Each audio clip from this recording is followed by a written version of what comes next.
back to my channel. It's Lee the Nail Wiz, and let's get into this tutorial. So as you know, I always start by buffing the nails and putting base coat on the nails. So I do this for every nail and then cure it for 60 seconds. And then we're gonna get into painting the base and everything else. I feel like I haven't posted in a minute, but if you watched the last video, you would know that I am having a press-on sale for Taurus season since I'm a Taurus. And if you're watching this now, maybe the sale is about to end or you probably missed it. But stay tuned for the next one. Follow me on Instagram at LeePressed and Lee the Nail Wiz.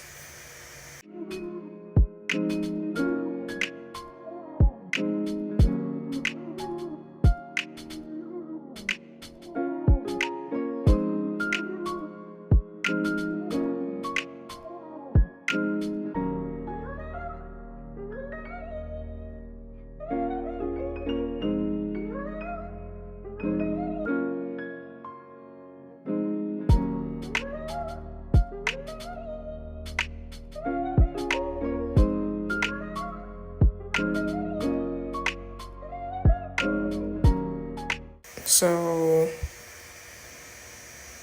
I'm just coating these nails with the base, which is gonna be the pinkest out of the bunch. And honestly, I'm trying to finish these polishes so I could get new ones and better ones, because I don't like the fact that I have to do mad coats just to get the shade that I want. So after this, I'm going to get some new polishes or new base polishes for press-on sets, because for this set I did about maybe 4 coats and I shouldn't have to do that much.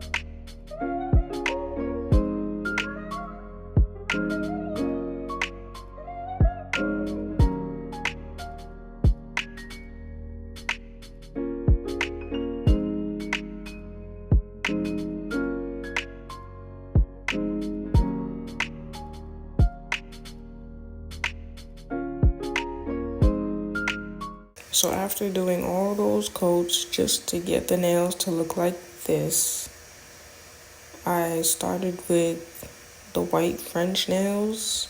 Not every nail is gonna be white French. So I just wanted to get the white ones out of the way. And I'm kind of a perfectionist when it comes to nails in general, but especially French tips.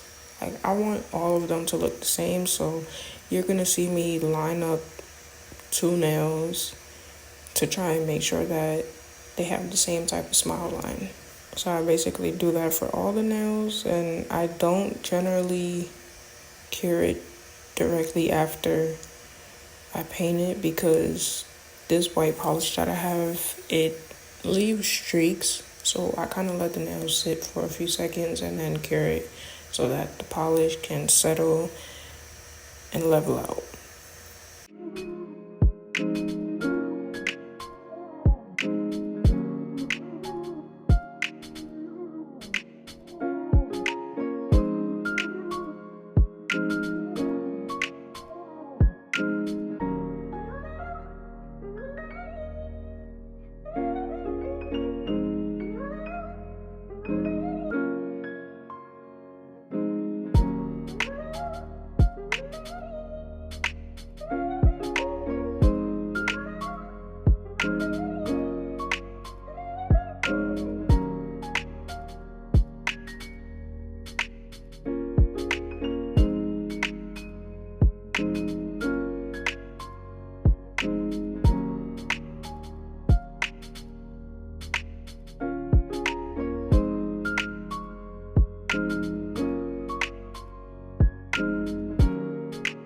After the white French tips, I begin the yellow ones. And for this polish, I did 2 coats of yellow French because it wasn't as pigmented as I expected. So I just did 2 coats of the yellow just to make sure that it looks valid.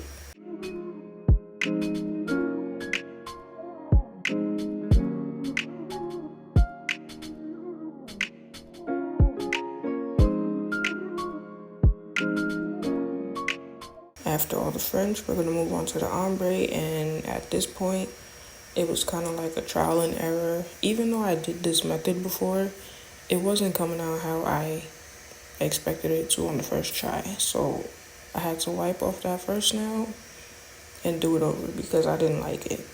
It wasn't giving the blend that I wanted it to give. So I had to do it over.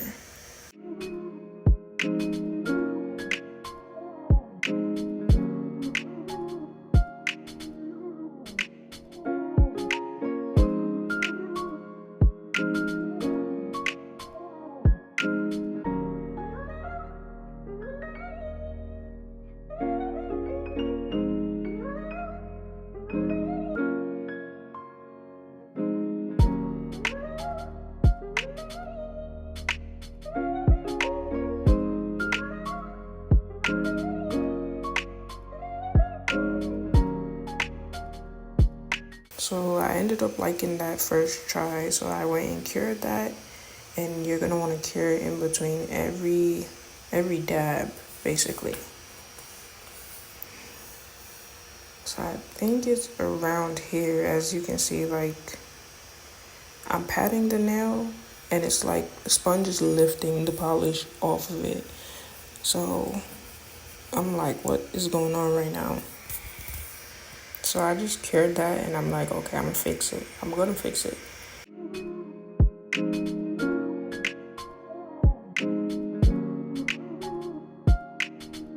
I tried to use a different side of the sponge, and I'm like, okay, this is working a little better. So I'm thinking maybe I need to change out the sponge. And I'm like, maybe I used too much polish on the sponge. So I honestly think it was too much polish on the sponge, and I ended up swapping out the sponge for a new one and just using a whole different method. As you can see, I started painting the edge of the nail and then dabbing it instead of putting the polish directly on the sponge, and that ended up working better. I basically just kept doing that to fill in that little empty space that was on the nail that I messed up. And you also want to keep the polish towards the end, like keep the blend as seamless as you can. You don't want the whole blend to be the color that you're doing. You want it to kind of fade into the other color. So that's why I kept putting polish at the tip, because the tip is going to be the pinkest, and working your way up is going to blend into yellow.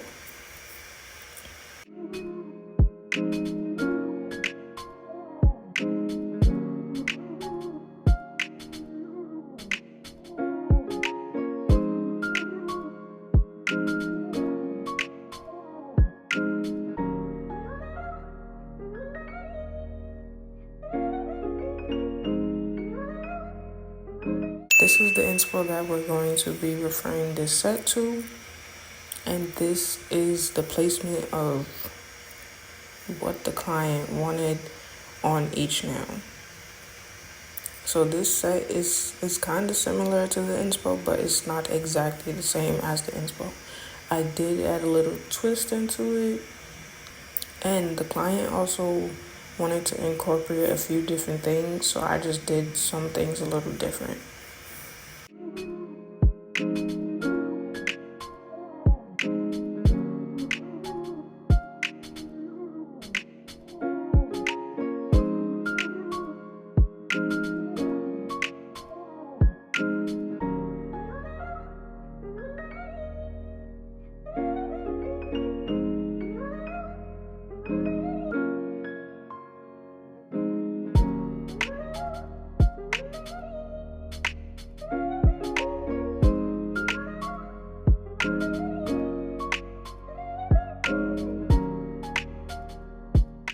get you some builder gel, sculpting gel, whatever you want to call it.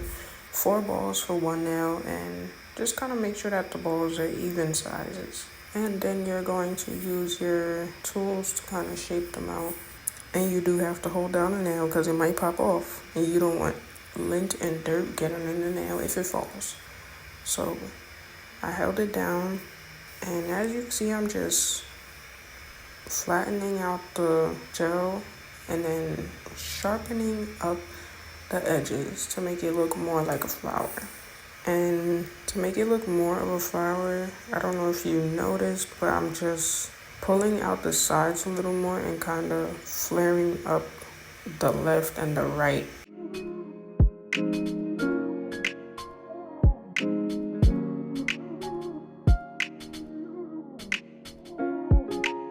So now it's time to do the seashell.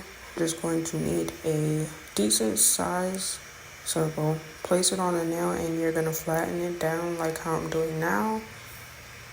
And be sure to flatten the back side and the sides around that.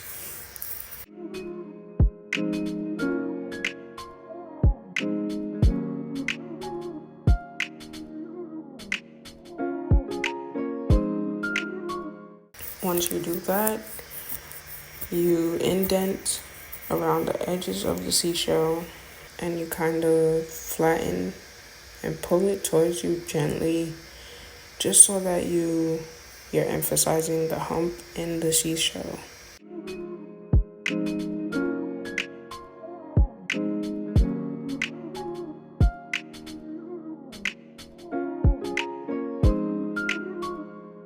Once you get it to how you like, you indent some lines into the seashell to get those grooves. And once you like it, then you cure it, and then you can paint it how you like.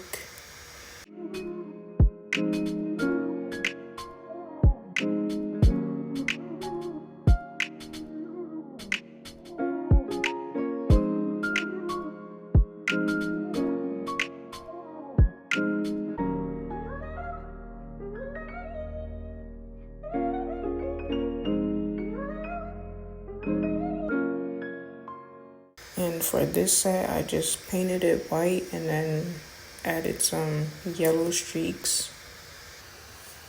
I probably should have did 2 coats of white, but I kind of wanted the seashell to look not so perfect because seashells usually have multiple different colors and they're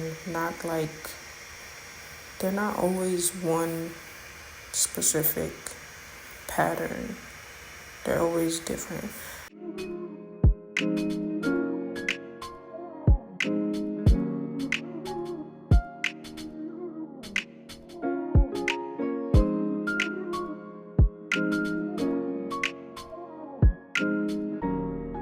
After doing all the 3D art, we're just going to place any charms on the nails, and I forgot to press record when I was painting the flower, but it's kind of the same method as the seashell.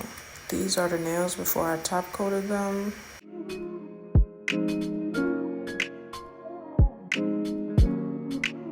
And these are the nails with top coat. And these are the nails after I filed the ends and cleaned them up. The set came out really pretty. If you made it this far, like, comment, and subscribe.